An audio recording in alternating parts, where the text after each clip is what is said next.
Global investor summit को लेकर तैयारियां जोर शोर से चल रही हैं। खुद मुख्यमंत्री योगी सरकार के जो मंत्री हैं वो विदेशों से लेकर अब अपने देश में दौरे कर रहे हैं और इन्वेस्टमेंट लाने की कोशिशें की जा रही है। बड़ी संख्या में इन्वेस्टमेंट आ भी रहा है। जो निवेशक हैं अपनी इच्छाएं जाहिर कर चुके हैं और इसी कड़ी में राजधानी लखनऊ की अगर बात की जाए तो यहां पर भी बड़ी संख्या में निवेश लाने की कोशिशें जारी हैं। हमारे साथ में इस समय लखनऊ के डीएम सूर्यपाल गंगवार जी हैं। उन्हीं से जानते हैं किस तरह की तैयारी लखनऊ में, कितना निवेश राजधानी के लिए। सर, लखनऊ तो राजधानी है, कितना निवेश?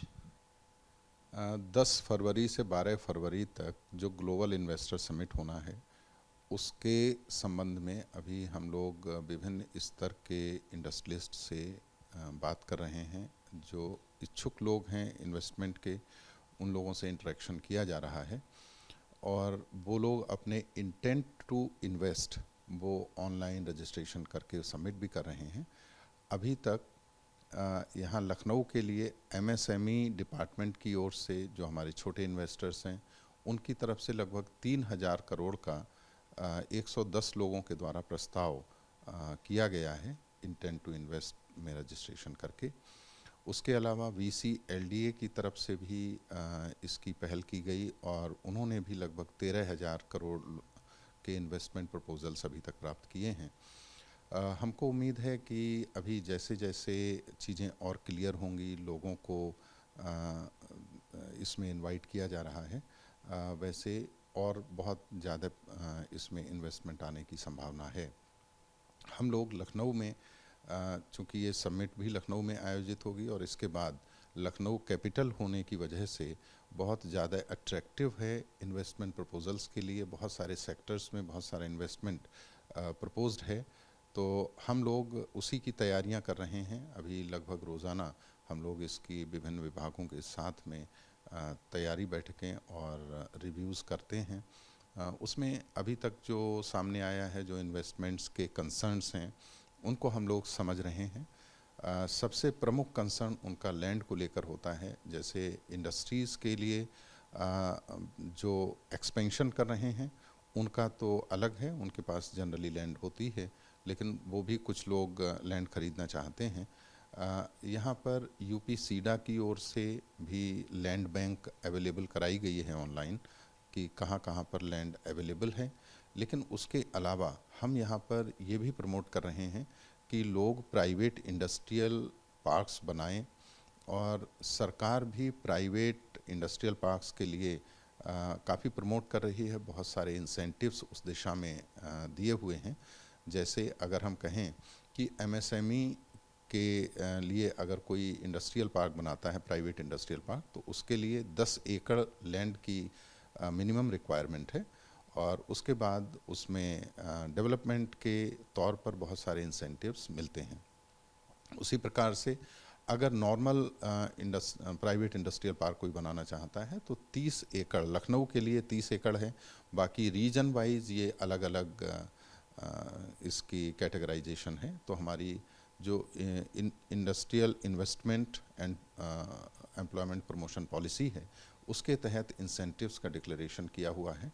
तो जो लोग प्राइवेट इंडस्ट्रियल हाउसेस बनाना चाहते हैं उन लोगों को भी यहाँ पर हम बृहद तरीके से इनवाइट कर रहे हैं।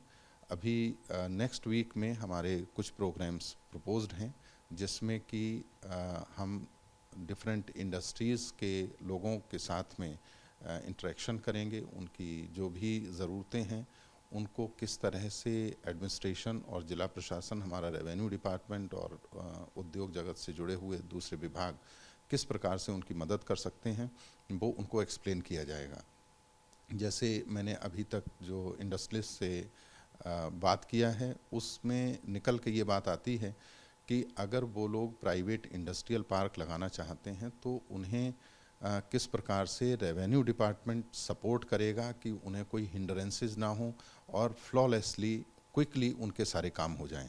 तो हमने इसका कंपेंडियम भी तैयार किया है और अपने अधिकारियों को भी सेंसिटाइज़ किया है इस बारे में कि जैसे कोई भी इंडस्ट्रियलिस्ट अगर प्रपोज कर रहा है कि उसको कुछ लैंड चाहिए जिसमें कि वो इंडस्ट्री लगाना चाहता है, तो उसके लिए वो अपने हिसाब से लैंड का चयन कर ले, प्राइवेट लैंड का, और उसका चयन करने के बाद, जैसे मान लीजिए जब कोई लैंड खरीदता है उसके बाद लगभग 35 दिन लगते हैं वो लैंड उसके नाम आने में। जो म्यूटेशन की कार्यवाही होती है तहसील से होती है, तहसीलदार के यहाँ धारा 34 में उसका म्यूटेशन होता है। उसके बाद फिर है कि धारा 80 में, जो पहले धारा 174 थी, धारा 143 थी, जिसके अंतर्गत लैंड को अकृषक घोषित किया जाता था, अभी धारा 80 है नई राजस्व संहिता के अंतर्गत। तो उसकी कार्यवाही क्विकली कराई जाएगी और उसके बाद जब धारा 80 हो जाती है, लैंड अकृषक घोषित हो जाती है, उसके बाद फिर उस पर मानचित्र पास किया जाता है।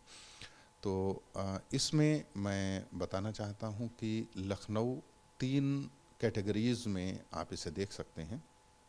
एक वो क्षेत्र जो कि एलडीए के मास्टर प्लान से आच्छादित है, उसमें लगभग 161 गांव नोटिफाइड हैं।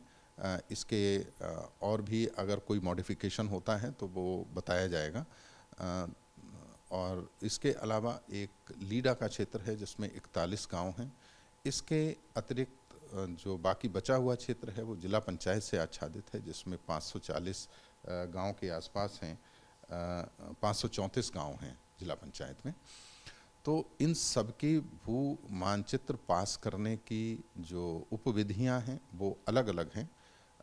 जैसे एलडीए और लीडा का एक मास्टर प्लान है, तो मास्टर प्लान में जहां पर जिस प्रकार का भू उपयोग प्रेस्क्राइब्ड है उसी के अंतर्गत वहां कार्यवाही हो सकती है। तो जो लोग, जो इंडस्ट्रियलिस्ट इनके लीडा और एलडीए के क्षेत्र में भूमि लेना चाहते हैं, वो इस बात को भी देख लें कि वहाँ पर इंडस्ट्रियल भू उपयोग होना चाहिए, तभी उनका मानचित्र वहाँ पर पास हो सकेगा।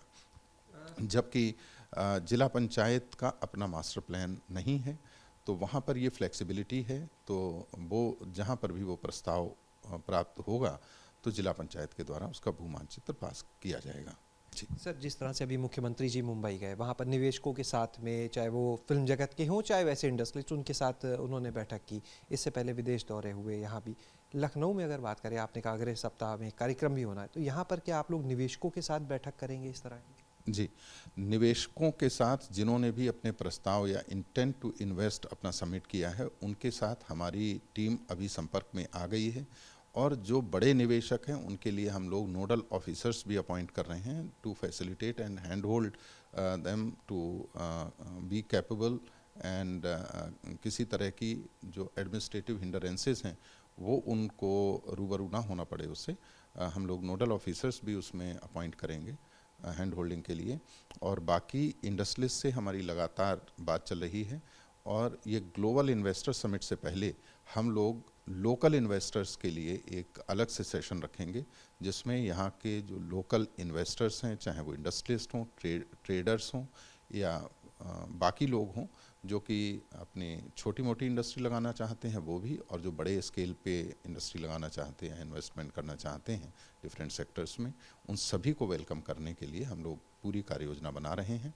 और उनको फैसिलिटेट करने के लिए, क्योंकि जो लैंड की रिक्वायरमेंट है और लैंड के बारे में जानकारी अप्रोप्रिएटली लोगों को देना, और जो हमारी प्रोसेसेस हैं उनके बारे में ट्रांसपेरेंटली सबको क्लैरिटी के साथ बताना कि किस चीज़ को करने के लिए कितना समय लगेगा और क्या प्रक्रिया होगी, जिससे कि ट्रांसपेरेंटली वो इस चीज़ को समझ पाएँ और कोई एप्रीहेंशन उनके अंदर ना रहे। कौन सी चीज़ नहीं हो सकती है या क्या हो सकता है, अगर एडवांस में उनके लिए क्लियर होगा तो they will make better decisions. और उनकी इसी डिसीजन मेकिंग को सुलभ बनाने के लिए, सरल बनाने के लिए हम लोग अभी नेक्स्ट वीक में इसकी कवायद करेंगे। लखनऊ के डीएम सूर्यपाल गंगवार जी, जिन्होंने बताया कि किस तरह से ग्लोबल इन्वेस्टर समिट से पहले राजधानी लखनऊ में भी एक समिट होगी, जो निवेशक हैं उनको यहाँ पर बुलाया जाएगा, एक सम्मेलन होगा और उसके माध्यम से उन्हें हर जानकारी मुहैया कराई जाएगी। और यही प्रयास है कि राजधानी है लखनऊ, तो यहाँ पर बड़ी से बड़ी संख्या में निवेश भी आए। कैमरा सहयोगी प्रमोद के साथ शैलेश अरोरा, एबीपी गंगा, लखनऊ।